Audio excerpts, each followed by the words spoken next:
네, 할렐루야. 네. 오늘부터 1월부터 이제 제가 여러분과 함께 나누고 싶은 것은 이제 성경의 지리, 우리 성경에서 이해하고 있는 그 땅이 어떤 땅이고 또 예수님이 어떻게 또 사역을 하셨고 성경의 역사는 땅 가운데서 어떻게 이루어지고 있는지 여러분과 나누고 싶습니다. 이 육부 예배는 말씀에 뜨거운 이렇게 그런 이렇게 선포라기보다는 여러분에게 상식을 제공하고 또 지식을 제공하는 데에 좀 포커스가 있습니다. 그래서 작년에는 제가 교리에 대해서 1년 동안 여러분과 함께 왔고요. 올해는 성경 지리에 대해서 여러분에게 좀 나눠드리려고 합니다. 우리가 이제 교회를 모태 신앙인 분들도 많고 또 교회를 열심히 이렇게 다니고 성경을 많이 읽지만 이게 이제 전체 지리에 대한 이해가 없으면 그냥 이렇게 평면 위를 계속 걸어가는 것 같아요. 근데 성경의 지리도 알고 여러 가지 지식들이 좀 들어오고 나면 성경이 어느 순간부터 이렇게 입체적으로 좀 이렇게 일어납니다. 거기서 땅의 냄새도 맡아지는 것 같고 그 바람의 느낌도 느껴질 수 있는 것 같고 이게 하나님의 나라가 그냥 같은 추상적인 관념의 세계가 아니라 실제로 하나님이 이렇게 하나님의 나라를 탄탄하게 이 땅 가운데 세우셨구나라는 것들을 볼 수 있는 것이 이 성경에 대한 기본적인 이제 지식 안에서 나오는 겁니다. 그래서 여러분들이 육부 예배 시간에는 조금 지식적인 부분, 그래서 조금 지루할 수도 있고 또 재미없을 수도 있지만 모든 근육은 가장 약할 때부터 근육이 만들어지는 겁니다. 그러니까 여러분들이 처음부터 욕심내지 말고 천천히 저와 함께 이렇게 이 시간을 소화해내다 보면 어느 순간에 여러분의 그 신앙의 근력이 아주 탄탄해지는 것을 보게 될 겁니다. 한번 출발을 해보죠. 우리 그림을 한번 보여주시면 감사하겠습니다. 한번 제목 한번 읽어볼까요? 시작. 지도로 보는 성경. 보는 성경에 대한 이야기입니다. 그래서 여러분들이 저와 함께 이제 12번 정도 되겠죠? 12달이니까 함께 성경에 대한 그림들을 함께 나눠보도록 하겠습니다. 오늘 첫 번째 제가 이제 준비한 거는 가이사랴 빌립보에서 도대체 어떤 일이 일어났는가. 근데 가이사랴 빌립보는 제가 수식어를 붙였죠. 뭐라 그랬죠? 신들의 도시. 와, 좀 멋있지 않습니까? 와, 신들의 도시 가이사랴 빌립보. 거기 가서 예수님이 너희는 나를 누구라 하느냐? 이게 질문을 하시는 거거든요. 왜 예수님이 가이사랴 빌립보까지 가서 굳이 그 이야기를 하게 되는지 이야기를 나누도록 하죠. 거기서 예수님은 자기의 그리스도 되심을 사실 공식적으로 드러내기도 하셨고 자기의 고난과 죽음과 부활에 대한 이야기를 공식적으로 하시는 첫 장소이기도 합니다. 왜 예수님은 거기에서 이야기를 하셨을까? 이거를 저와 함께 떠나보도록 하지요. 말씀을 같이 한번 읽겠습니다. 우리 마태복음 16장인데요. 한 절씩 제가 한 절 읽고 또 여러분 한 절 읽고 그렇게 교독하겠습니다. 예수께서 빌립보 가이사랴 지방에 이르러 제자들에게 물어 이르시되 사람들이 인자를 누구라 하느냐?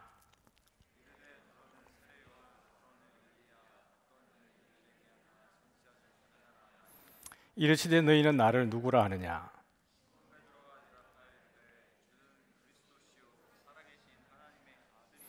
예수께서 대답하여 이르시되 바요나 시몬아 내가 복이 있도다. 이를 내게 알게 한 이는 혈육이 아니요 하늘에 계신 내 아버지시니라.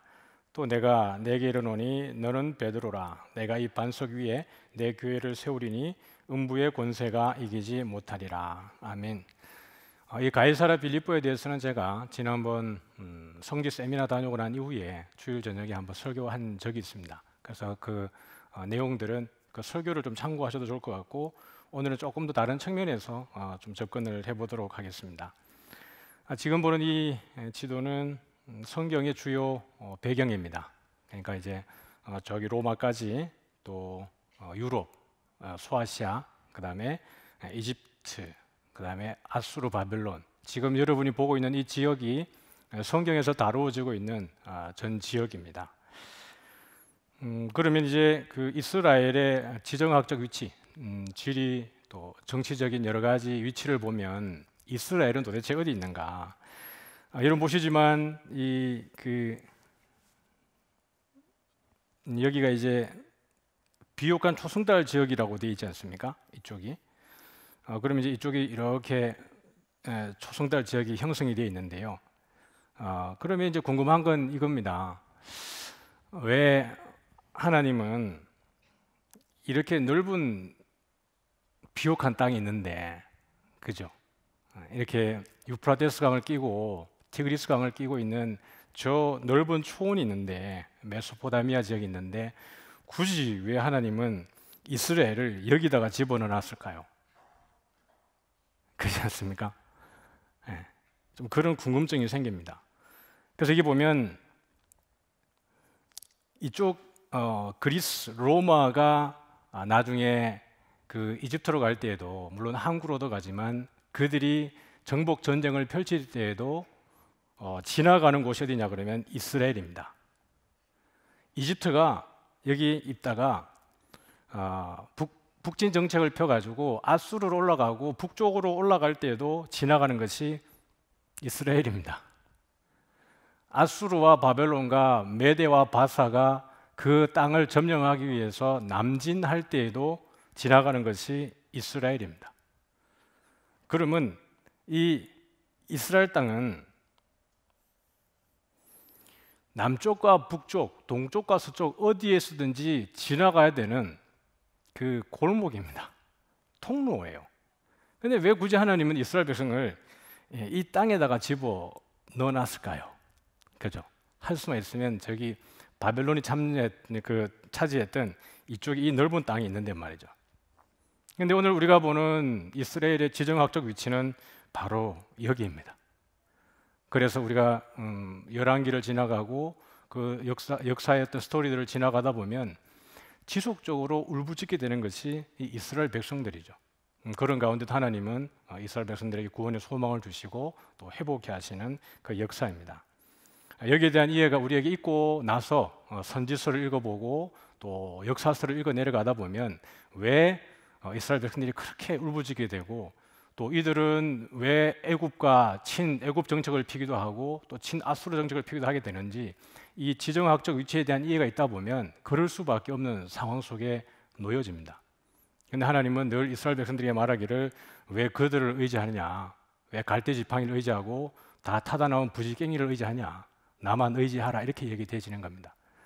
이런 상황 속에서 여러분 하나님만 의지하는 게 쉽겠습니까? 안 쉽습니다. 그럼에도 불구하고 하나님은 누구만 의지하라 그래요? 하나님만 의지하라 그럽니다. 그 강력한 아수르 의지하지 말고, 그 강력한 애굽 의지하지 말고 하나님만 의지하라 그래요. 이게 그 지금 이스라엘이 놓여 있는 지정학적 위치입니다. 예수님의 주요 활동 무대는 이제 이쪽이 되죠. 갈릴리 북쪽입니다. 갈릴리 북쪽에서 예수님이 모든 사역이 이루어지고 공생의 마지막 즈음 다다랐을 때에 이제 예루살렘으로 내려가서 이제 예수님이 활동하시는 것을 보게 되죠. 오늘 저희들이 보는 가이사랴 빌립보는 여기에 있습니다. 이따가 함께 좀 나눠보도록 할게요. 갈릴리 호수 주변입니다. 여기 보면 숫자를 제가 이렇게 표기를 했죠. 여러분들은 모르시겠지만 화면을 좀 깔끔하게 하기 위해서 일부러 숫자만 제가 나열을 했고 친절하게 제가 지금 한번 나눠드리겠습니다. 여기 보면 1번이 가버나움입니다. 예수님의 주요 활동 무대고 본거지 같은 곳이 가버나움이에요. 예수님은 왜 가버나움을 선택을 하셨을까? 이 땅에 굳이 가버나움일까? 그 본 동네라고 하기도 하고 예수님이 늘 표현하시는 것이 이게 가버나움이에요. 이 가버나움에는 베드로의 그 장모님의 집이 바로 이렇게 붙어 있습니다. 지리적 위치를 보면 이 가버나움은 땅에 있는 그 고린도라든지 땅에 있는 에베소와 같은 곳입니다. 쉽게 말하면 육지에 있는 에베소, 육지에 있는 고린도, 이런 지역입니다. 에베소와 고린도의 특징이 뭐죠? 항구 도시예요. 항구 도시이기 때문에 많은 민족들이 그쪽으로 집결하고 문화, 교육, 철학, 경제 이런 것들이 아주 그 교통이 많은 지역이 항구 지역입니다. 그런데 이 그 가버나움 지역이, 갈릴리 북쪽 지역이 아수르로부터 그 다음에 북쪽 땅으로부터 들어오는 사람들의 유입 경로입니다. 지나가는 길이에요. 그 다음에 두로와 시돈이라고 하는 해안가 지역에 있는 사람들이 들어오는 곳이기도 합니다. 또 요단 동편에 있는 데가볼리라고 하는 이방 지역에 있는 사람들이 들어와서 경제 활동을 하기도 하는 지역입니다. 예루살렘에서 북쪽으로 올라가려고 그러면 지나가야 되는 곳이 이 가버나움이에요. 그러니까 육지에 있는, 내륙에 있는 에베소라든지 고린도와 같은 지역이 가버나움 지역입니다. 그래서 북쪽 갈릴리는 예루살렘보다, 유대보다 훨씬 더 일찍 헬라화가 되었습니다. 일찍 문명을 열었고, 그래서 헬라어를 일찍부터 쓰기 시작을 했어요. 그래서 예수님이 헬라어를 썼을까 아람어를 썼을까 그럴 때 사실 그게 그렇게 중요하지 않습니다. 예수님이 익숙하게 노출되어 있었던 것은 헬라어였습니다. 코인의 헬라어였어요. 왜냐하면 경제적으로 조금 지위가 있는 사람들, 상업을 하는 사람들, 부를 누리는 사람들이 썼던 언어가 코인의 헬라어였습니다. 그러니까 예수님이 굳이 아람어만 썼을 리가 없습니다. 오히려 BC 3세기부터 72년이 번역되어졌기 때문에 훨씬 더 일찍부터 헬라어는 갈릴리 북쪽에 유통되어지고 있었습니다. 그러나 이제 예루살렘이나 유대 지역은 철저하게 반헬라화 정책을 펴다 보니까 그 유입이 좀 늦어지긴 했지만 갈릴리, 예루살렘 유대 지역에서도 부자들은, 그 다음에 권력을 가지고 있었던 사람들은 이 헬라화에 빨리 노출되어져 있었던 것입니다. 그러다 보니까 예수님이 왜 가버나움에 이 갈릴리 북쪽 지역에서 사역을 많이 하셨을까? 왜였을까요? 하나님의 나라의 복음이 전파되기에 훨씬 더 유리했습니다. 그들에게 하나님의 나라를 전가하고 나면, 복음을 전가하고 나면 그들이 빠른 속도로 그것을 가지고 자기 땅으로 돌아가서 전파했을 것입니다. 그러므로 예수님이 전략적으로 가버나움을 선택을 한 겁니다. 두 번째, 여기는 이제 게네사렛입니다. 예수님이 배 타고 다니실 때 이렇게 나루터에 있었던 것이 게네사렛이고, 3번이 막달라, 4번이 티베리아스고요, 5번이 벳세다입니다.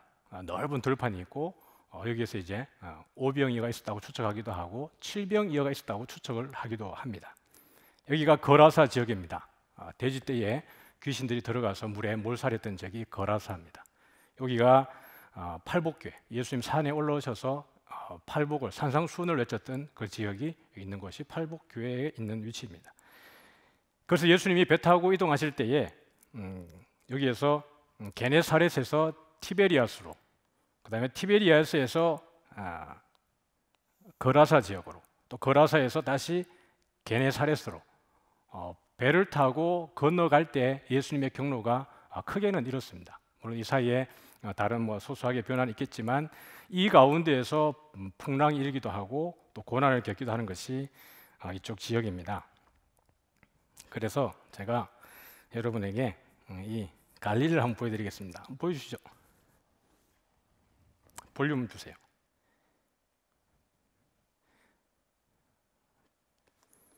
볼륨 주시겠습니까? 네, 이게 지금 저희들이 배를 타고 게네사렛에서 이제 티베리아스로 지금 가는 길에 그 바다 배를 타고 지금 지나가는 길입니다.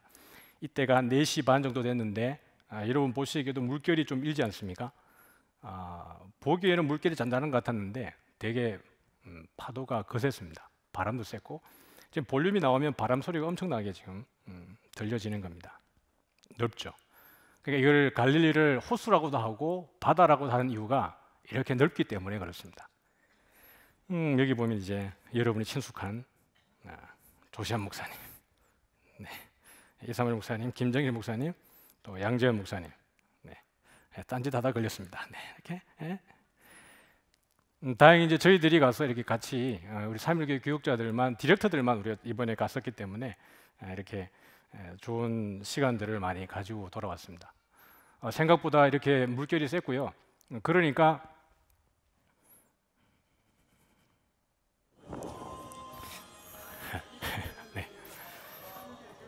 네, 뮤트인지 확인하라 그래가지고 제가 확인했습니다. 그러니까 이 밤이 되면 이 파도가 훨씬 더 세져가지고 제자들이 아마 그 무서움에 취했을 확률이 되게 큽니다. 네, 여기까지 하고 넘어가도록 하죠. 이게 갈릴리 일출입니다. 일출이고요. 아주 새벽 일찍 일어나가지고 사진을 찍었어요. 예쁘죠? 이렇게 해가 또 올랐습니다. 네, 지금 우리가 보는 이제 가이사랴 빌립보의 위치가 어디냐 그러면 여기가 이제 헐몬산입니다. 헐몬산인데 높이가 이제 2,800m 정도 된다고 합니다. 해발 2,800m가 되고 여기에 보면 이제 가이사랴 빌립보 지역이 밑에 있습니다. 그래서 이 헐몬산의 완전 끝자락입니다. 여러분 보셔도 이게 끝자락이지 않습니까? 완전 이렇게 비탈의 마지막 끝에 있습니다. 그래서 이걸 보면 구글 지도에 가가지고 구글 얼스에 가가지고 이걸 이제 입체적으로 좀 제가 올려다 봤습니다. 올려보니까 이 끝자락에 있는 여기에 끝자락에 있는 여기에 지금 예수님이 가셔서 제자들에게 너희는 나를 누구라 하냐라고 질문했던 곳입니다. 그러니까 여기에 보면 가이사랴 빌립보에서 여기뿐만 아니라 로마에서까지 와서 자기들의 신탁을 받았던 곳이 이곳입니다. 그 판신이라고 하는 신이 있는 곳이 여기이거든요. 그래서 이 판신의 그 대단한 능력 앞에서 예수님이 제자들에게 물어보는 겁니다. 사람들은 나를 누구라 그러니? 라고 했더니 엘리야, 예레미야 또는 뭐 다른 선지자라고도 이야기합니다. 이렇게 얘기하는데 그럼 너는 나를 누구라 하느냐? 이렇게 물어보시는 거예요. 여기가 이제 가이사랴 빌립보입니다. 여기가 이제 판신의 굴과 신전터가 있는 곳인데요. 여기가 이제 그 판신을 위한 제물을 드리는 제단이 있는 곳입니다. 제단. 여러분 여기서 봐도 보이지만 밖에서 이렇게 보면 이게 밑바닥이 없는 웅덩이처럼 보이는 거예요. 저기 들어가면 죽겠다 싶은 그런 느낌을 받을 수 있는 음침한 곳입니다. 그리고 이 암벽에는 예수님이 계셨을 때에는 신전들이 없었어요. 그러나 예수님이 지나가시고 난 이후에 1세기가 들어가고 난 이후 1세기 말에 그때부터 이 판신의 주변으로는 수많은 신전들과 또 제단들이 세워지게 됩니다. 왜냐하면 능력이 있다고 생각을 하니까요. 판신 옆에다가 제우스 신전도 세우고 또 염소의 거룩한 염소의 무덤도 세우고 판신의 제단도 따로 세우기도 합니다. 여기 이제 아우구스투스를 위한 신전이 세워지기도 하는 것이죠. 그러니까 예수님은 여기서 이 반석 위에 내 교회를 세우겠다라고 말씀을 하셨는데 거기에도 불구하고 많은 다른 우상들의 터가 여기에서 생겨지고 있는 것입니다. 그러니까 이게 저희들이 갔을 때 제가 본 것은 땅의 토질이었습니다. 저는 전혀 생각하지 못하고 땅을 밟아봤는데 갈릴리 북쪽에 갈릴리 지역으로부터 이 북쪽으로 그러니까 밑으로 이렇게 예루살렘으로 내려가는 그 지경 말고 갈릴리 호수 지역으로 해가지고 북쪽으로 봤을 때는 전부 다 그 현무암이었습니다. 현무암이 무슨 돌이죠? 화산 폭발로 인해 가지고 생긴 돌이 현무암이잖아요. 그러니까 다 현무암입니다. 검은 돌밖에 없어요. 그러니까 저는 제주도 간 느낌이었죠. 이건 제주도인가? 이런 느낌이었습니다.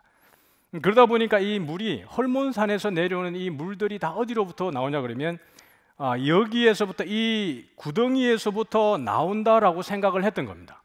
사람들은.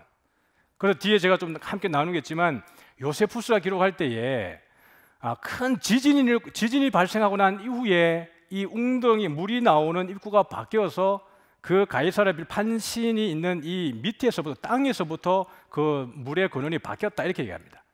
그 전에는 사람들이 볼 때 이 판신이 있었던 여기에서부터 그 수많은 헐몬산의 물이 내려온다라고 생각을 했던 거예요. 그러면 이 물들이 어디로까지 가냐 그러면 요단강까지 흘러갑니다. 요단강까지. 이것이 요단강을 흘러서 갈릴리 호수를 채우는 물이 이 물이에요. 그러니까 이게 엄청나게 풍성한 곳입니다. 이런 보시기도 그렇지만 이렇게 푸르름이 잔뜩 끼어 있죠. 아주 풍요로운 곳입니다. 여기가 바니아스 폭포인데 이 바니아스라고 하는 것도 판신으로부터 나오는 겁니다. 판신으로부터 나오는 물이에요. 그러니까 이들이 생각할 때 그들에게 이 바니아스 폭포라든지 그 다음에 그 헐몬산에서부터 나오는 이 물들을 통해서 그들이 느끼는 것은 뭐냐 그러면 이 땅은 영원히 목마르지 않는 곳이라는 거예요. 영원히 풍요하고 우리에게 그 생명을 주는 땅이라고 그들은 생각을 했던 겁니다. 근데 진짜 생명은 어디 있어요? 예수님이잖아요. 나는 생명의 생수다 이렇게 얘기를 하시는 겁니다. 물론 이 지역에서 그렇게 말씀하신 건 아니지만 오늘 우리 예수님의 말씀이 오히려 여기에서는 더 적절하게 비유가 되어지는 겁니다. 여기 보면 이제 또 다른 걸 한번 보죠. 여기가 바니아스 폭포입니다. 물이 아주 풍요롭습니다. 물이 힘이 있죠. 이게 판신이 주는 거라고 생각을 하는 겁니다. 판신이 우리에게 주는 생명의 생수고 여기에서 모든 풍요가 우리에게 주어진다라고 생각했던 것이 그들의 세계관이었던 것이죠. 근데 이 가이사랴 빌립보 바로 옆으로 가면 얼마 지나지 않아 가지고 무엇이냐 그러면 단 지파가 여기에 같이 거류하고 있는 겁니다.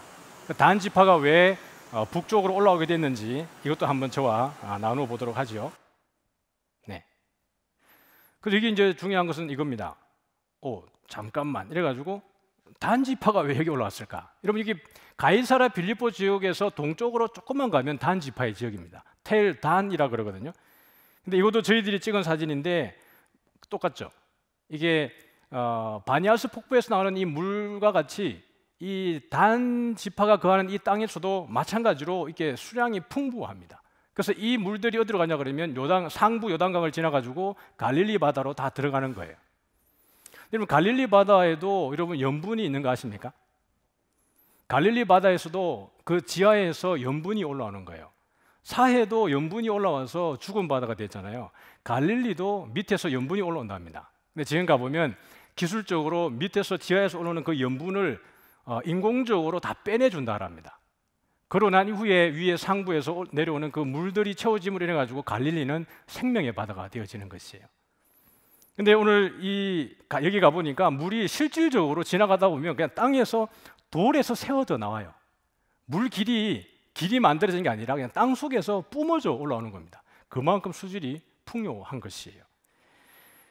원래 단 지파가 분배받은 땅이 있습니다. 여호수아에 가보면 지파들의 땅 분배가 나오지 않습니까? 근데 여기도 보면 우리 40절 같이 한번 읽어볼게요. 시작. 7제로 단 자손의 지파를 위하여 그들의 가족대로 제비를 뽑았으니 이렇게 합니다. 그러면서 이 지역이 쭉 이렇게 소개되어지고 있어요. 근데 여기 이미 단서를 하나 주긴 했는데요. 그런데 단 자손의 경계는 더욱 확장되었으니 이는 단 자손이 올라가서 레셈과 싸워서 그것을 점령했다 이렇게 합니다. 레셈은 우리가 지금 여기 텔단이라고 했던 라이스 땅입니다. 금방 그림에서 봤던 이 지역이에요. 근데 왜 올라왔냐고 보니까 우리 사사기 1장을 한번 보면 34절입니다. 시작. 아모리 족속이 단 자손을 산지로 몰아넣고 골짜기에 내려오기를 용납하지 아니하였으니 결심하고 그들을 올려보내는 겁니다.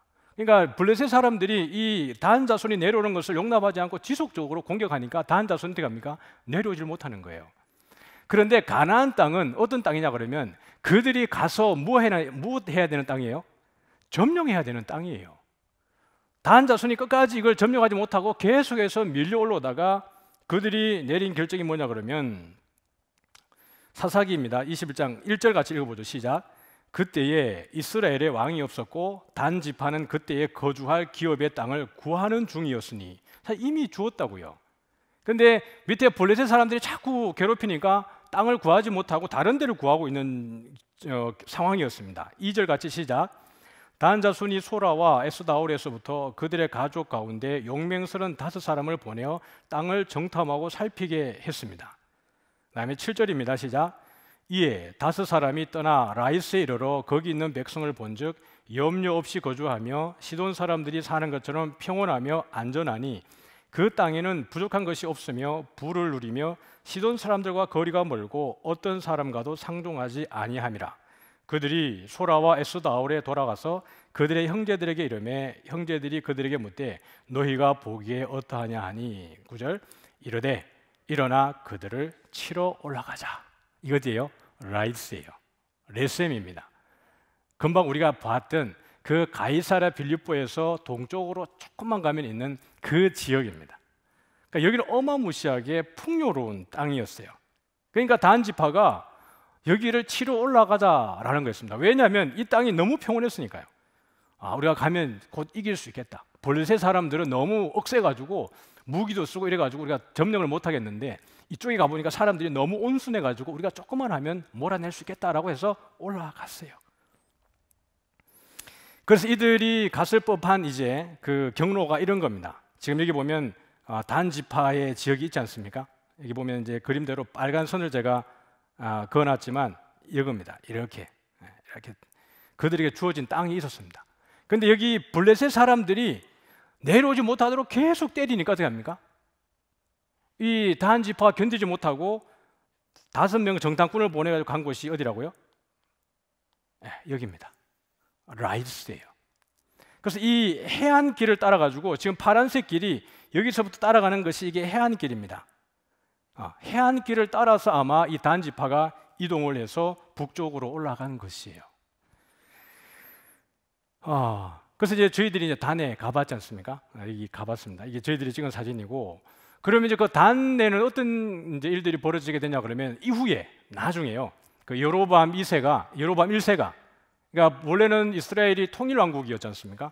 사울이 왕이었고 다윗이 왕이었고 솔로몬이 왕이었는데 솔로몬의 하나님 앞에 그 신앙을 저버리는 것 때문에 그 아들 르호보암 때에 나라가 둘로 나눠지게 됩니다. 그래서 밑에는 남쪽에는 르호보암이 통치를 하고 북쪽에는 여로보암이 통치를 하게 되는 거예요. 근데 여로보암이 가만히 보니까 이 백성들이 전부 다 하나님을 경배하러 어디로 가려고 그래요? 예루살렘으로 가려고 그래요. 그래서 여로보암이 머리를 짜낸 것이 안 되겠다.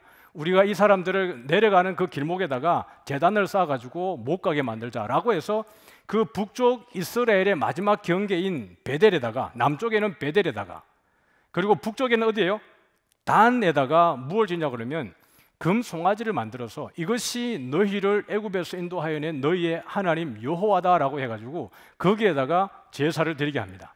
절기의 날짜를 변경하면서까지 말이죠. 이것이 북이스라엘이 망하게 되는 결정적 이유입니다. 그래서 북쪽 왕들이 항상 악을 행할 때에 그 모델은 누구였냐 그러면 여로보암의 길을 따라 이렇게 얘기합니다. 하나님을 따르지 않고 여로보암의 길을 따라서 지속적으로 가게 되었던 것이죠. 이것이 거기 단에 있었던 금 송아지를 세워서 숭배했던 그 지역입니다. 그 정면에서 한번 비춰보니까요, 이분이 김정일 목사님이고 이분이 이사무엘 목사님이고 여기서 내려오는 분이 조시아 목사님입니다. 여기 앉아 계신 두 분은 저희들이 전혀 모르는 낯선 분인데요. 근데 여기서 보여준 게 뭐냐 그러면 이 단의 크기입니다. 지금은 단을 그 돌단이 없어가지고 그냥 철 구조물로 그냥 형체만 만들어 둔 거예요. 그러니까 이게 얼마나 크냐 그러면 여기 김정일 목사님 여기 있지 않습니까? 이렇게 한번 해봤을 때 김정일 목사님 키가 170이라고 보면 단의 높이가 그것보다 훨씬 높습니다. 커요. 이렇게 큰 단이 없습니다. 그러니까 이 북쪽에 있는 제일 높은 단 지역에다가 금송아지를 만들었던 금송아지 신을 만들고 제단을 만들었는데 제단이 이렇게 어마무시하게 큰 거예요. 그 사람들은 크기에 놀라지 않습니까? 아마 북쪽 이스라엘 사람들이 여기에 단에 가서 드릴 때 어마무시하게 하나님께 아마 그 경배를 들었을 겁니다. 우리 하나님 이렇게 대단한 분이야. 그러므로 많은 재물을 드려야 돼. 아마 이렇게 해서 드리지 않았을까라는 생각이 드는 것이죠.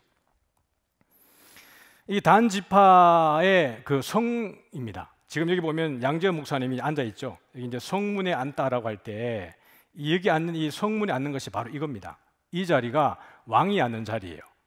그 성을 들어가는 입구에 이 자리가 놓여져 있습니다. 그래서 뭐 하냐 그러면 여기 앉아 있으면 백성들이 와가지고 자기들의 어떤 억울한 일, 또 요청되어 하고 싶은 이런 일들을 왕에게 아뢰었던 곳이 성 앞에 있는 이 성문의 이 자리입니다. 그래서 저희들이 또 재연을 했지 않습니까? 이렇게 양재 목사님이 왕이 되고 그 다음에 우리 뒤에 차례차례 가가지고 이제 자기 상소를 해봤습니다. 양재 목사님 어떻게 들어주는가? 잘 들어줬어요. 그 뒤에 보니까 이 그림이 있지 않습니까? 여기 보면 이 왕이 앉아 있고 백성들이 뒤로 이렇게 쭉 와서 이렇게 자기들의 이야기들을 하는 모습입니다. 이게 성경에서 보는 성문에 앉았다라고 할 때, 그 롯이죠, 롯도 성문에 앉았고요. 그 다음에 보아스도 성문에 가서 그 기업 물을 자를 기다리고요. 그러니까 성문에 있는다는 것은 이런 것을 의미합니다. 그래서 이제 올라가 봤더니 단 지파가 성을 어마무시하게 단단하게 쌓았어요. 저희들이 여러 곳을 다녀봤는데 단 지파의 성보다 견고한 성은 못 봤습니다. 어마무시하게 단단하게 쌓았고 삼중으로 되어져 있습니다. 이 문을 뚫고 들어가도 그 다음에 또 뚫어야 되고 또 뚫어야 되고 엄청나게 성을 견고하게 쌓았어요. 여러분, 단지파가 이 성을 견고하게 쌓았던 이유는 무엇이었을까요? 분명히 올라갔을 때는 그들이 평온했고 어떤 어려움이 없을 것 같았고 그냥 잘 먹고 잘 살 것 같았어요. 근데 막상 올라가 보니까 상황이 여러분 어땠을까요? 그냥 처음에 정복하러 갔을 때는 그냥 가면 이 땅을 점령하기만 하면 그냥 잘 살 것 같았어요. 그런데 지정학적 위치를 보자고요. 처음에 이들이 있었던 곳은 아마 이 지역이었을 겁니다. 단지파가 여기였을 겁니다. 그러나 지금 단지파가 이쪽으로 옮겼죠. 이게 여러분 지금 보는 붉은 선의 이 길이 해안 도로입니다. 해안길이에요. 그러면 애굽에서 북쪽으로 가든지 북쪽에서 밑으로 내려든지 뭐예요? 필수 코스예요. 그러면 그냥 평온하게 무역을 할 때는 상관이 없는데요, 전쟁이 벌어지게 되면 여기는 그냥 이들에게는 쑥대밭이 되는 겁니다. 땅이 좋다는 것은 지금 우리가 이제 이스라엘의 역사를 바라보면 그 다윗으로부터 시작해가지고 시드기가 끝날 때까지 사실 그 어간에는 열국들이 그렇게 커지지 않았습니다. 애굽도 그 세력이 그만큼 크지 않았기 때문에 사실은 이 가운데에서도 평화를 누릴 수 있었고요. 아수르나 바벨론이라든지 늦게 일어난 이 땅들도 세력이 그렇게 크지 않았기 때문에 이들에게는 평온할 수 있었어요. 근데 이제 이들이 세력이 커지기 시작할 때가 문제가 되는 거예요.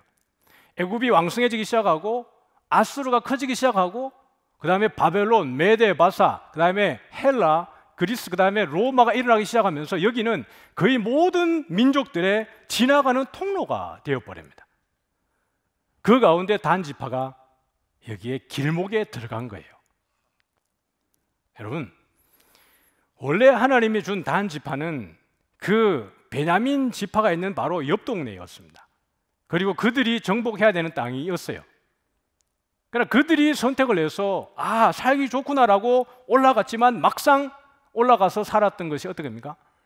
아주 견고한 성을 쌓아야만 견딜 수 있는 그런 곳으로 바뀐 것이죠. 여기에 되게 중요한 교훈이 있습니다, 여러분. 우리가 하나님의 뜻을 구한다고 말하지만 결국 우리가 그것을 하나님의 이름을 내걸고 내 뜻을 반영하게 되었을 때 우리가 찾아오게 되는 일들이 뭐냐라는 거예요.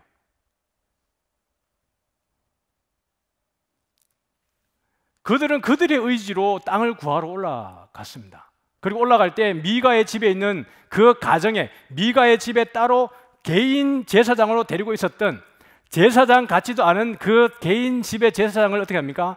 데리고 올라갔어요.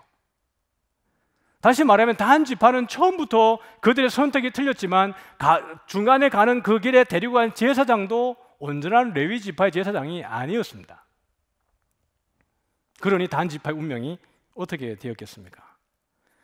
그 나중에 왕상에 가보면 이런 그 이야기가 나옵니다. 베나닷이 아수르 왕이죠. 아사 왕의 말을 듣고, 아람 왕입니다. 그의 군대 지휘관들을 보내 이스라엘 성읍들을 치되 이온과 단과 아벨 벳마가와 긴네렛 온 땅과 납달리 온 땅을 쳤더니, 이 단 지파가 여러분 지금 어디 와 있냐면 가이사랴 빌립보 옆 동네에 있는 것이 단 지파입니다. 왜냐하면 그만큼 살기 좋았기 때문에 그래요. 그러니까 이거 보면 이제 그 이스라엘의 단면도입니다. 이게 사해가 지금 기본적으로 여러분 사해의 위치가 어디냐 그러면 해발 마이너스입니다. 392m라고 그랬는데 더 깊이 가보면 몇 미터까지 갈까요? 한 마이너스 600, 한 700m까지 내려갑니다. 그러니까 사해가 그렇게 낮고, 그 다음에 우리가 성경에서 보는 예루살렘이 어떻게 되냐 그러면 여기가 예루살렘이잖아요. 예루살렘을 쭉 한번 이렇게 가보면 여기 600m라고 그랬는데 사실은 조금 더 위죠. 올라와 있으니까 보통 한 해발 800m라고 봅니다. 예루살렘의 위치가. 그러니까 제가 한번 이렇게 서울 땅에서 그 해발 800이 어딜까 한번 봤더니 북한산 정상 정도요. 네. 그러니까 기본적으로 있는 그 예루살렘의 고도가 그렇게 높은 데에 위치되어져 있습니다. 그러다 보니까 유대가 거하는 땅은 그냥 광야예요. 그래서 유대 산지를 그냥 광야라 이렇게 외칩니다. 그 성경 할 때 광야 그럴 때는 유대 산지를 기본적으로 말할 때가 많습니다. 물론 저기 바란 광야 밑에 지역도 있지만 유다를 중심으로 말할 때 광야 그러면 그 산지를 이야기해요. 그래서 하나님이 이들에게 늘 사실은 신명기를 통해서 말하기도 하지만 이들에게 위협하는 게 뭐냐 그러면 너희들 내 말 안 들으면 어떻게 한다는 거예요? 내가 하늘을 닫아 이렇게 얘기합니다. 여러분 해발 800이니까 물이 있겠어요? 물 구하기가 하늘의 별따기입니다. 그러니까 하나님이 너희들 내 말 듣지 않으면 내가 하늘 문을 닫아서 모든 식물을 말리우겠다 이렇게 얘기합니다. 그래서 그들에게 기본적으로 아주 발달한 게 뭐냐 그러면 웅덩이입니다. 웅덩이. 판웅덩이죠. 웅덩이 아주 크고요. 기온이 높고 건조하기 때문에 이 물 증발이 빠르기 때문에 그들이 웅덩이를 팔 때에는요, 그 돌 자체가 석회암 돌입니다. 그래서 그 돌을 파가지고 입구를 되게 좁게 만들어요. 왜냐하면 물 증발을 막아야 되니까요. 저희들이 머깃도에도 가봤는데 그 머깃도에 그 솔로몬이 거기에 이제 병기 성을 세우기도 했는데 그 머깃도에도 가보니까 물을 찾기 위해서 지하로 깊이 동굴을 팠어요. 그 머깃도 성에. 다음에 제가 또 보여드리겠습니다. 깊이 성을 구덩이를 파가지고 밑에 땅에서 올라오는 물을 가지고 그 병사들이 먹고 전쟁에서 버텼던 거예요. 그 정도로 이 지형 자체가 높기 때문에 이들에게 필요했던 것은 그냥 땅에서 나오는 생명, 그 지속적으로 나오는 물을 얻기가 하늘의 별 따기입니다. 그런 가운데 여러분 사마리아 여인이 예수님이 왔을 때 뭐라 그러죠? 예수님이 물 좀 달라 그랬더니 아니 유대인 남자가 왜 나에게 물을 달라 그럽니까? 이렇게 얘기합니다. 야, 이 물을 먹으면 너 목마르지만 내가 주는 물을 먹으면 목마르지 않아 이렇게 얘기했을 때 이 여자가 뭐라 그러죠? 아니 이 우물은 우리 조상 야곱이 우리에게 준 우물입니다 이렇게 얘기합니다. 그러면 사마리아 여자가 지금 그 얘기할 때는 적어도 2000년 전에 야곱이 자기에게 준 우물이에요. 여러분 그 땅에서 그런 우물을 구하기가 쉬웠겠습니까? 그 여인에게 야곱의 우물은 영원한 물이에요. 근데 예수님이 뭐라 그러냐면 야 나에게 물 줘. 너 이 물 먹어도 목마르지. 근데 내가 주는 물을 먹으면 목 안 말라. 당신이 야곱보다 큽니까? 이렇게 얘기해요. 내가 지금 너에게 물 달라는 이 사람이 내가 누군지 알았다 그러면 네가 나한테 구했을 것이다 이렇게 얘기합니다. 그러면서 예수님이 나는 생명의 생수다 이렇게 얘기를 하시는 거죠. 그만큼 이들에게는 물이 중요한 것이에요. 지금 여기 보면 이제 헐몬산이 여기 있고 이게 나사렛이 여기 있습니다. 아마 이 밑에 점에 이제 우리가 보았던 가이사랴 빌립보가 있게 될 것입니다. 그래서 가이사랴 빌립보에 대해서 좀 저희들이 알아보면 이렇습니다. 그 헤롯 1세가 이 땅을 점령을 했었어요. 헤롯이 정치를 잘해가지고 로마로부터 그 왕권을 받고 난 이후에 통치를 했는데 헤롯 1세가 딱 죽고 난 다음부터 자기 아들들에게 땅을 나누어 줍니다. 4등분 해가지고 분봉왕을 딱 세워줘요. 그럴 때 이제 그 아들 빌립이 이 땅을 통치를 합니다. 그렇게 하다가 이 빌립이 이 고대 판신의 도시를 재건합니다. 아마 이미 오래전부터 있었던 이 판신의 제단을 다시 만들어가지고 이걸 누구에게 바치냐 그러면 가이사랴에게 헌정을 합니다. 로마 왕제에게 이렇게 바치게 되죠. 여러분 가이사랴는 또 있죠. 나중에 이제 보면 알겠지만 바울이 로마로 압송되어질 때에 그리고 마지막 재판을 받았던 것이 가이사랴입니다. 그 땅도 가이사랴에게 헌정한 도시가 가이사랴예요. 그는 어마무시하게 아름답고 대단한 땅이 가이사랴입니다. 그래서 가이사랴와 구분하기 위해서 빌립이 자기 이름을 뒤에 붙여서 어떻게 합니까? 가이사랴 빌립보라고 이름을 했던 땅입니다. 아주 부유했던 곳이죠. 그래서 이곳은 빌립이 자신의 수도로 정했고요. AD 33년까지 했습니다. 그래서 이 동전에다가 판신의 성지를, 판신의 신전을 여기다 그렸습니다. 이게 이 빌립 왕 때에 또 그 이후에 나온 동전입니다. 여러분들이 좀 볼 수 있는지 모르겠지만 여기 파네아스라고 이게 새겨져 있습니다. 좀 보이십니까? 좀 보여지죠? 그만큼 이 판신의 영향력이 대단했다는 거예요. 그래서 보면 이제 갈릴리에서 북쪽으로 약 한 45km가 되어지는데요. 이따도 보겠지만 여기 가이사랴 빌립보에서 여러분 예수님을 만나기 위해서 내려온 여인이 있었습니다. 누구냐 그러면 12해 동안 혈류병 앓았던 여인이에요. 뒤에 나누겠지만 여기에 살았대요. 그러니까 이 거리는 뭐 사실 뭐 조금 차이가 있습니다. 50km가 될 수도 있고 그건 중요한 거 아니에요. 멀었다라는 거예요. 그런데 이 12해 동안 이 혈류병을 앓았던 여인이 여러분 이 판신의 능력을 알잖아요. 이미 이게 요 지역에서만 아니라 이미 로마에서까지 와서 이 판신의 위험을 알았단 말이에요. 그러니까 두로와 가사 지역에서 와가지고 여기서 시돈에서 와가지고 그 정도 할 정도로 대단했는데 이 여인이 이 판신 앞에 그 능력을 안 찾았겠습니까? 찾다 안 돼가지고 이 여인이 어디까지 온 거예요? 가버나움까지 내려온 겁니다. 그래서 야이로의 딸이 죽었을 때 예수님이 그 고치러 가는 사이에 이 여자가 등장해가지고 어떻게 합니까? 예수님 옷자락 만지고 난 이후에 낫잖아요. 그럼 뭘 보여주는 거예요? 이 여인은 알았어요. 판신의 능력이 내 생명을 구하지 못한다는 걸 알았어요. 그러니까 이 여자가 예수님에게 참 생명이 있음을 안 것입니다. 그러니까 예수님이 가버나움에서 사역을 했기 때문에 이미 아까도 말씀드렸지만 가버나움에서 예수님을 경험한 사람들은 어디고? 자기가 살던 곳으로 가서 누구 이야기를 했을까요? 예수님 이야기했어요. 그러니까 예수님이 왜 두로와 시돈까지 왜 갔겠어요? 두로와 시돈에서도 가버나움에 왔기 때문에 그 복음을 들었던 사람들이 그 두로와 시돈에도 있었을 것입니다. 그래서 그 가운데 두로와 시돈을 지나갈 때 예수님이 어떻게 합니까? 한 여인을 만나요. 그 아이가 병들어 있는 그 아이에게 예수님 내 아이를 좀 살려주십시오. 나는 이스라엘 이외에는 보냄을 받지 않았다. 예수님 그 여인이 뭐라 그래요? 주인도 개들도 주인의 상에서 떨어지는 부스러기를 먹습니다. 나를 좀 내 아이를 구해 주십시오. 그럴 때 예수님이 너보다 큰 믿음을 본 적이 없다 이렇게 얘기를 합니다. 그것이 두로와 시돈을 지나갈 때 그 여인이 만나서 예수님과 했던 이야기입니다. 아까 이야기 드렸고요. 이 풍부한 수자원이고 요단강에 근원지고 이 물들이 갈릴리 바다로 다 들어가는 겁니다. 그래서 고대 가나안인들은 바알 신전을 여기에다가 건축을 했고요. 바알 신전이에요. 이 여기에다가요. 그만큼 여기가 대단한 지역이었습니다. 그 다음에 그리스와 로마도 여기에다가 신전을 건축합니다. 그리스, 로마. 그 다음에 아까 말씀드렸던 판신의 동굴은 외형적으로 볼 때 바닥이 없는 구덩이 같아 보여요. 그래서 예수님이 음부의 권세가 이기지 못한다 그럴 때 거기에 쓰인 원어를 보면 음부의 권세가 아니고 하데스의 문입니다. 게이트 오브 헬, 게이트 오브 하데스 이렇게 돼 있어요. 영어 번역에 보면. 그러니까 권세라고 하지 않고 뭐라고 그랬죠? 문이에요. 아, 저기는 지옥의 문이로다 이렇게 한 거예요. 그러니까 예수님이 지옥의 문의 권세가 어떻게 합니까? 내 교회를 이기지 못한다 이렇게 말씀하신 것이에요. 사람들이 바라볼 때는 거기가 하데스같이 아주 무서운 능력이 있는 것처럼 그들에게 보였던 겁니다. 그래서 엄청난 물이 거기에서 나온다고 생각을 했던 것이죠.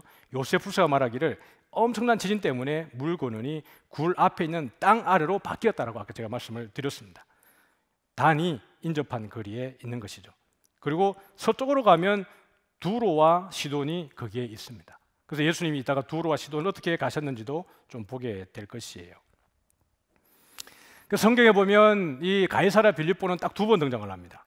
어디냐면 마태복음과 마가복음이에요. 근데 사실 그냥 같은 스토리예요. 마태가 진술한 이야기와 마가가 진술한 이야기가 좀 포커스가 좀 다르긴 하지만 사실은 그 하나의 스토리입니다. 그러고 보면 가이사랴 빌립보는 딱 한 번 등장한다고 봐도 돼요. 그러니까 성경이 다르기 때문에 두 번이라고 말하는 것이지만 그 사건을 봤을 때는 그냥 예수님이 제자들에게 나를 누구로 하냐고 물을 때에 그때 한 번 이외에는 가이사랴 빌립보는 등장하지 않습니다. 그러나 이 지역이 가지고 있는 그 의미는 상당한 것이죠. 왜냐하면 예수님이 되게 중요한 질문을 하기 때문에 그렇습니다. 그래서 마태복음에 가보면 예수께서 자신을 그리스도라고 드러내십니다. 그리스도이심을 비로소 드러내고 제자들에게 뭐라 그러죠? 너 이거 어디 가서 얘기하지 마 이렇게 얘기를 해요. 그러니까 마태복음의 포커스는 거기에 있습니다. 교회에 대한 이야기, 그리스도임에 대한 이야기를 마태복음에서 강조하는 반면에 마가복음에서는 예루살렘에서 예수님이 죽으실 것, 그 다음에 지상 사역을 마치게 될 것, 그 다음에 제자들이 어떻게 너희들이 이 사역을 해야 될지에 대한 거기에 포커스를 맞추고 있습니다. 조금 강조점이 달라져요. 그래서 아까 말씀드렸던 12의 혈류증 앓았던 여인이 살던 곳이 여기이기도 합니다. 그러면 이것이죠. 예수님은 왜 가이사랴 빌립보에서 그의 제자들에게 지금 이 말씀들을 계시하고 있는가에 좀 궁금증이 생기죠. 다른 중요한 것도 많거든요. 아무튼 가버나움에 사람들이 많은데 거기서 하면 될 텐데 굳이 가이사랴 빌립보까지 가장 저 북쪽까지 올라가서 왜 예수님은 그 얘기를 하셨을까에 대한 궁금증이 생기는 겁니다. 일단 뭐죠? 판신의 동굴이 거기 있습니다. 지금 이 갈릴리에 있는 사람들은 전부 다 어디 영향력이 있어요? 이 판신의 영향력 아래에 놓여져 있습니다. 그러니까 그것이 음부의 권세의 그 문, 그 영향력 아래에 다 놓여져 있어요. 예수님은 백성들을 거기에서 지금 구출해 내셔야 됩니다. 북이스라엘 왕 여로보암이 그들을 우상으로 이끌었던 곳이기도 합니다. 바로 옆에 그 텔단이 있었지만 그 영향력은 여전히 이곳에 있었기 때문입니다. 그 우상의 잔재, 그 영향력, 그 같은 지역에서 이 말씀을 하심으로 인해 가지고 단 지역에 세워진 금송아지의 영향력에서 이들을 끄집어내야 하는 것입니다. 우상으로부터 그들을 건져내시는 것이죠. 그리스와 로마가 판신으로부터 계시를 받았던 곳이라고 그들은 생각했습니다. 여기에서 이 신의 능력으로 우리가 계시를 받고 뭐죠? 선견자가 여기서 나오고 운명을 말해주는 자가 여기서 신탁을 받고 그 다음에 이 판신이 우리에게 계시를 준다라고 뭐죠? 그리스와 로마가 그렇게 믿었다는 겁니다.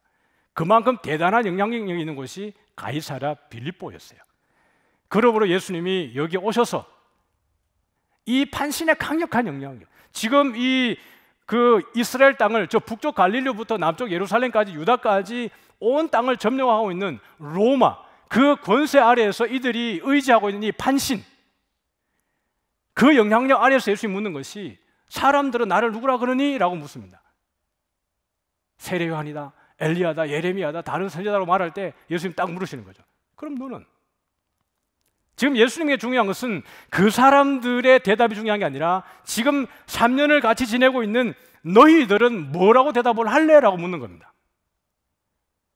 그러시면서 이 강력한 판신보다 그들에게 영원한 생명을 주는 것처럼 생각되어지는 판신, 그들의 모든 것을 고쳐내고 모든 것을 완전케 하는 구원자 같은 판신, 그 권세 앞에서 예수님이 물으시는 것이 뭐냐 그러면 너희는 나를 누구라 그럴래? 라고 묻는 거예요.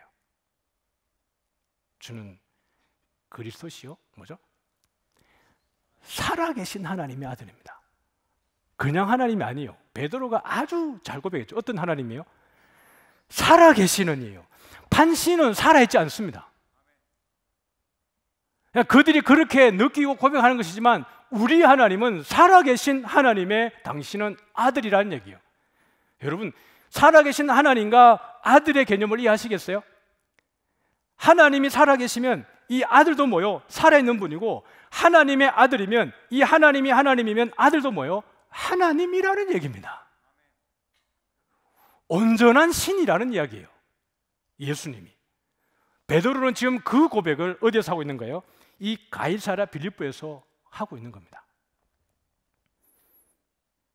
이거죠. 너는 베드로라. 이 반석 위에 내가 내 교회를 세우겠다. 그러면서 아까 했죠? 음부의 권세라고 했던 것이 뭐죠? 지옥의 문이에요. 원문에 보면 음부의 문입니다. 이 음부의 문, 이 무서운, 이 바닥이 없어 보이는 저 무저갱 같은 저 권세가 뭘 못 이기는 거예요? 이 그것이라고 말하는 것은 내 교회를 이야기합니다.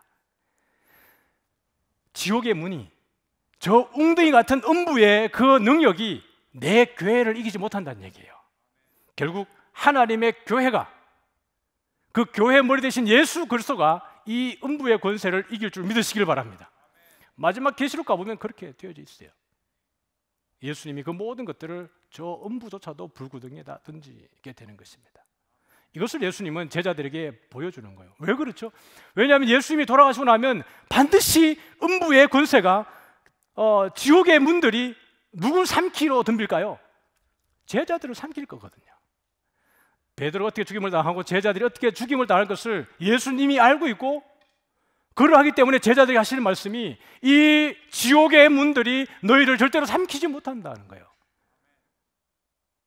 나에게 붙어 있으면 내 교회가 그것을 이기게 되고 너희가 죽지 않는다는 것을 그 판신의 앞에 가서 보여주는 겁니다. 모든 사람들의 권세가 그 판신에게 꿇을 때 예수님은 그들에게 그걸 보여주러 굳이 거기에 가셔서 자기가 누구 되심을 이야기한다고요? 그리스도 되심을 거기에서 이야기하시는 거예요. 자기가 고난받고 죽고 부활할 것을 마가복음에서는 그 얘기를 해요. 내가 고난을 받고 죽고 반드시 부활한다. 나를 믿는 자는 반드시, 나를 따르는 자는 자기 십자가를 지고 나를 따를 것이니라 라고 이야기하는 것이 이 가이사랴 빌립보에서 하시는 이야기입니다. 음부의 권세가 반드시 너희들을 삼키려고 하겠지만 절대로 못 삼킨다. 그럼에도 불구하고 너희는 너희 십자가를 지고 이 길을 가라라는 거예요. 이게 판신의 상입니다. 다리는 염소다리 같이 생겼죠. 손에는 피를 들고 다니고 뿔이 달려있고요. 사람이면서 짐승입니다. 어마무시하게 성욕이 강해가지고 모든 여신들을 유혹하고 그렇게 하는 능력이 그들이 볼 때 다산과 풍요의 신이었던 겁니다. 이게 판신이에요. 예, 이게 이제 그 이후에 생겨나게 된 이 가이사랴 빌립보 암벽에 있는 이 신전들입니다. 원래가 여기에 보면 판신의 동굴이 있고요. 이게 판신의 동굴이에요. 여기죠.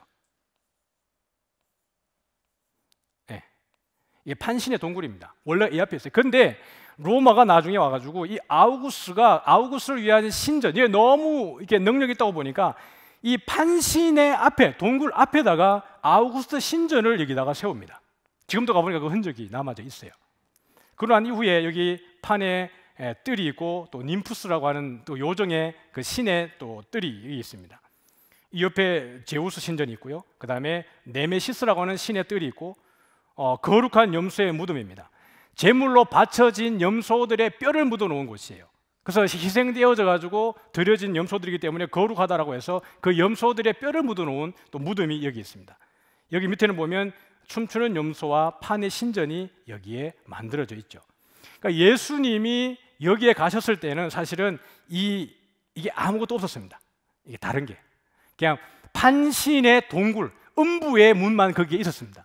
그러나 이것에 대한 그 뭐랄까요, 능력, 그 다음에 이거에 대한 의존이 생기다 보니까 그리스에서 로마에서 여기다가 자기들의 신전을 하나하나씩 세워두게 되어지는 겁니다. 그러나 예수님 뭐라 그러죠? 이 음부의 권세 위에다가 내가 이 모든 걸 무너뜨리고 하나님의 뭐죠? 교회를 세우겠다. 베드로의 그 고백이요. 그러니까 베드로가 너는 베드로라 이 반석 위에 내 교회를 세우겠다라고 할 때는 사실 이중적 의미가 있습니다. 뭐냐면 우리는 이제 이 지역을 가보기 전까지는 베드로의 신앙 고백 위에다가 교회를 세우겠다 이렇게 볼 수 있잖아요. 근데 실제로 예수님이 뭐라고 하냐면 이 반석이에요. 그러니까 이 반석 위에 교회를 세우겠다는 것은 건물의 교회를 말하는 게 아니라 내가 내 교회를 이 모든 것 위에다가 세우겠다라는 얘기예요. 교회는 여러분 에베소 1장 가보면 교회는 만물 위에 있습니다. 만물 위에 교회의 권세가 있어요. 믿습니까? 하나님의 교회의 권세가 그래요. 근데 그 만물 위에 있는 교회의 머리가 누구예요? 그리스도입니다. 그러므로 우리가 이 음부의 권세에 눌려 있지를 않아요. 애초에 우리의 존재는, 우리의 위치는 애초에 만물 위에 있습니다. 왜냐하면 예수님께서 음부의 권세 위에다가 하나님의 교회를 두셨기 때문에 그렇습니다. 그리고 예수님은 그 위에 머리로 계신 것이에요. 우리가 대단한 거죠. 왜 그러냐 그러면 예수님의 성육신 자체가 이미 그것을 보증하고 있습니다. 우리에게 성육신 하셨을 때, 장막을 치셨을 때 이미 거룩해졌어요. 이미 예수님이 이 땅에 성육신 하셨을 때 우리의 존재는 뭐라고요? 이미 제사장이 된 거예요. 제 교리 설교를 쭉 따라오셨다 그러면 제 말의 의미를 이해하게 될 겁니다. 그래서 예수님이 두로와 시돈을 지나가지고 가이사랴 빌립보 지방을 방문한 경로를 좀 이렇게 보면 이렇게 되어져 있어요. 그러니까 지금 예수님이 주 활동 무대는 여기지 않습니까? 가버나움이잖아요. 그 가버나움에서 두로로 가는 이 길이 있었어요. 이렇게 가셨고 그 다음에 시돈까지 가셨다가 다시 시돈에서 돌아오셔가지고 이 길이 있습니다. 두로에서 가이사랴까지 그 해안으로 연결되지는 무역로가 있었어요. 그래서 여기에는 이 가이사랴 빌립보뿐 아니라 여기 있는 뭐죠? 단 지역까지 해안 지역과 그 무역이 성행했습니다. 그리고 예수님이 돌아오실 때 어떻게 하죠? 이렇게 돌아옵니다. 데가볼리를 지나서 다시 갈릴리로 돌아오시는 거예요. 이게 예수님이 두로와 시돈을 지나가지고 그냥 오셨을 때의 행로로 예측이 되어집니다. 마태복음에 가보면 이렇게 돼 있어요. 예수께서 거기서 나가사 두로와 시돈 지방으로 들어가시니 가나안 여자 하나가 그 지경에 나와서 소리질러서 내 딸이 흉악한 귀신이 들렸나 이 얘기를 아까 제가 말씀드렸던 그 이야기입니다. 자녀들의 떡을 취하여 개들에게 던짐이 마땅치 아니하니라 그럴 때 개들도 제 주인의 상에 떨어지는 부스기를 탔습니다. 이렇게 얘기를 하는 거예요. 내 믿음이 크도다. 내 소원대로 되려 이 얘기를 이때 하신 것이에요. 그러고 난 이후에 마가복음에 가보면 이 행로를 조금 더 구체적으로 우리에게 소개를 합니다. 같이 한번 읽어볼까요? 시작. 예수께서 다시 두로 지방에서 나와 시돈을 지나고 데가볼리 지방을 통과하여 갈릴리 호수에 이르시니, 그러니까 여기 보면 어떻게 되죠? 두로 지방에서 나와서 시돈을 지나고 데가볼리 지방을 통과하여 이렇게 되어 있습니다. 그래서 예수님이 두로와 시돈을 갔다가 돌아오실 때는 여기가 데가볼리 지역이거든요. 데가볼리 지역을 지나서 다시 갈릴리로 돌아오십니다. 그래서 예수님이 여러분 그 보리떡과 물고기로 일으키신 기적이 몇 개일까요? 2개죠. 오병이어가 한 번 있고 또 뭐가 있죠? 칠병이어가 한 번 있습니다. 그래서 오병이어는 그 대상들이 이스라엘 백성들이라고 생각을 한다 그러면 칠병이어는 4,000명을 먹인 그 일 있잖아요. 그 기록은 이방인들을 위한 기적이었다라고 보는 것이 보편적 입장입니다. 왜 그러냐니까 예수님이 두로와 시돈을 지나가지고 돌아오실 때 어디로 돌아오신다 그러면 데가볼리를 지나서 돌아오시는 거예요. 그러니까 예수님이 행하셨던 모든 기적과 이적을 누가 보게 되는 거죠? 두로, 데가볼리에 있는 사람들이 이것을 보게 되는 거예요. 데가볼리 지역은 이방인들의 땅입니다. 거라사 지역에 돼지를 키웠잖아요. 돼지는 유대인들이 키우지 않습니다. 이스라엘 백성들이 키우질 않아요. 왜냐하면 부정한 짐승이니까. 데가볼리 땅에서 이 돼지를 양육해가지고 그들이 식자재로 공급했던 대상이 누구냐 그러면 로마인들입니다. 용병들이에요. 그들은 돼지고기를 먹으니까요. 그래서 이 돼지고기는 부정한 것이기 때문에 이 요단 동편 땅에 있었단 말이에요. 그래서 이 지역을 지나올 때 많은 사람들이 아마 함께 따라왔을 것입니다. 그래서 우리 마태복음 15장 가보면 지금 이 얘기 똑같은 지금 이야기를 하고 있는 겁니다. 같이 한번 읽어볼게요. 시작. 예수께서 거기서 떠나사 갈릴리 호숫가에 이르러 산에 올라 거기 앉으시니 큰 무리가 다리 저는 사람과 장애인과 맹인과 말 못하는 사람과 기타 여럿을 데리고 와서 예수의 발 앞에 앉히고 고쳐주시니 말 못하는 사람이 말하고 장애인이 온전하게 되고 다리 저는 사람이 걸으며 맹인이 보는 것을 무리가 보고 놀랍게 여겨 이스라엘 하나님께 영광을 돌리더라. 지금 예수님께 오는 많은 사람들이 누구예요? 이 데가볼리 지역을 통과해서 갈 때 거기에서 나음을 받았던 사람들입니다. 그래서 32절 같이 한번 읽습니다. 시작. 예수께서 제자를 불러 이르시되 내가 무리를 불쌍히 여기노라. 그들이 나와 함께 있은지 이미 사흘임에 먹을 것이 없다. 길에서 기진하여 할까 굶겨 보내지 못하겠노라. 그러면서 기적을 베푸신 것이 뭐예요? 보리떡 7개와 물고기 2마리로 4,000명을 먹으신 사건이 바로 여기에서 이루어졌다라고 보는 것입니다. 그래서 칠병이어는 이방인들을 위한 기적이었다고 보는 것이 보편적 입장입니다. 다 왔습니다. 이제 다 왔어요. 그래서 마태복음에서 포커스는 이겁니다. 우리 18절 같이 한번 읽어볼까요? 시작. 또 내가 내게 이르노니 너는 베드로라. 내가 이 반석 위에 내 교회를 세우리니 음부의 권세가 이기지 못하리라. 교회에 대한 이야기를 해요. 마태복음에서 포커스는요. 20절 같이 시작. 이에 제자들에게 경고하사 자기가 그리스도인 것을 아무에게도 이르지 말라 하시니라. 예수님이 그리스도이신 것을 드러낸 것이 마태복음에서 말씀하시는 가이사랴 빌립보에서의 이야기입니다. 마가는 조금 달라요. 마가는 31절 같이 읽습니다. 시작. 인자가 많은 고난을 받고 장로들과 대제사장들과 서기관들에게 버림받아 죽임을 당하고 사흘 만에 살아나야 할 것을 비로소 그들에게 가르치시니. 그러니까 마태복음에서는 뭐요? 그리스도이심을 비로소 가르치신 것이에요. 그런데 마가복음에 와보면 고난받고 죽고 부활할 것을 비로소 나타내시는 거예요. 이게 마태복음과 마가복음에서 강조하는 초점의 차이입니다. 그리고 34절과 35절입니다. 시작. 무리와 제자들을 불러 이르시되 누구든지 나를 따라오려거든 자기를 부인하고 자기 십자가를 지고 나를 따를 것이니라. 누구든지 자기 목숨을 구원하고자 하면 잃을 것이요 누구든지 나와 복음을 위하여 자기 목숨을 잃으면 구원하리라. 뭐죠? The gate of Hades, hell. 지옥의 문, 음부의 권세가 너희들을 그렇게 하려고 할 때 너희들이 살고자 하면 죽는다. 그러나 너희들이 죽으면 너희가 살 것이다. 이렇게 얘기를 하는 거예요. 이게 가이사랴 빌립보에서 하신 이야기입니다. 예, 다 왔어요. 제가 이 시간에 여러분과 나누고 싶은 게 이겁니다. 뭐냐면 진리를 좀 이해하고 거기서 일어난 스토리를 좀 이해하게 될 때 성경이 도대체 무슨 얘기를 하는지에 대해서 조금 더 공감이 되어져요. 이것들이 하나 두 개 더 쌓이다 보면 여러분에게 어마무시한 성경적 해박한 그런 지식뿐만 아니라 믿음도 성장하게 될 줄 믿습니다. 우리 에베소 4장 우리 13, 14절 한번 읽어보겠습니다. 시작.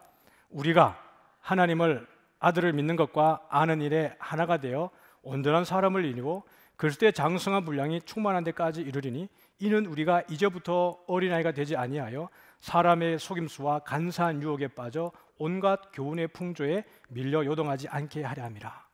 여러분, 믿는 것과 아는 일이 우리에게 병행이 되어지는 게 되게 중요합니다. 교회를 아무리 다녀도 성경이 도대체 뭘 얘기하는지 이게 어딘지도 모르면 이게 참 난감해지는 거예요. 그래, 이런 것들이 하나하나씩 우리에게 보여지기 시작하면 큰 은혜가 있습니다. 이번 주 토요일 날 제가 신천지를 만나야 돼요. 이제 그 외부에서 지방에서 올라오시는 분인데 우리 교회 성도가 아닙니다. 제가 아는 성도의 아는 분의 지인이에요. 저와 일도 상관이 없는 분이고 우리 교회와도 상관이 없는 분입니다. 근데 그 남편은 교회를 다니지 않아요. 근데 그 아내가 신천지에 들어가서 좀 됐어요. 그래서 신천지 강사와 아내와 남편과 몇 분이 올라와서 모 지역에서 만나게 됩니다. 그분들이 왜 빠지냐 그러면 성경에 대한 지식에 대한 욕구가 강해서 빠져요. 근데 성경을 제대로 배워보질 않았어요. 그러니까 신천지의 그 짜맞추기 식에 완전히 혹하고 넘어가 버린 거예요. 성경에 관심이 없으면 안 빠져요. 오히려 신천지에는 성경에 관심이 있는데 잘못 아니까 빠지는 거예요. 그러니까 여러분들이 멀리 가지 마시고 진장님들에게 잘 교육받으시고 또 이 6부 시간을 잘 활용하셔가지고 여러분들이 성경에 대해서 조금씩 알아가시면 좋겠습니다. 이건 제 피셜입니다. 같이 한번 읽어볼까요? 시작. 여러분이 알면 보입니다. 지금 저와 이렇게 공부하면서 들어본 것이 성경에 나오면 포인트가 터져요. 그리고 그 포인트가 터지는 만큼 여러분이 뭐합니까? 성숙합니다. 그러니까 여러분들이 평소에 성경 많이 읽으시고 또 이 시간을 허무하시기를 바랍니다. 우리 일어나서 찬양하고 우리 말씀을 마치겠습니다. 우리 밤이나 낮이나 우리 같이 한번 우리 일어나서 찬양할까요? 네.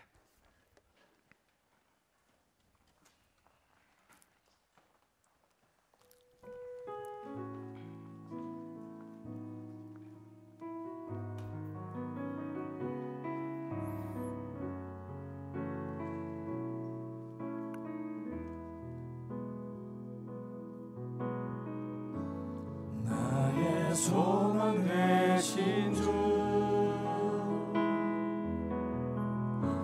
주를 바라봅니다. 다시 오실 나의 왕 예수 주를 기다립니다. 나의 소망 되신 주 나의 소망 되신 주 주를 바라봅니다. 다시 오실 나의 왕 예수 주를 기다립니다.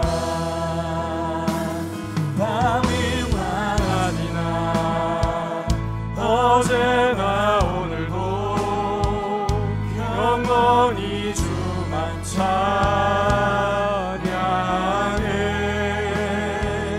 외롭고 슬플 때 낭망하여 넘어져도 언제나 주만 찬양하게. 밤이나 낮이나 밤이나 낮이나 어제나 오늘도 영원히 주만 찬양해. 외롭고 슬플 때 낭망하여 넘어져도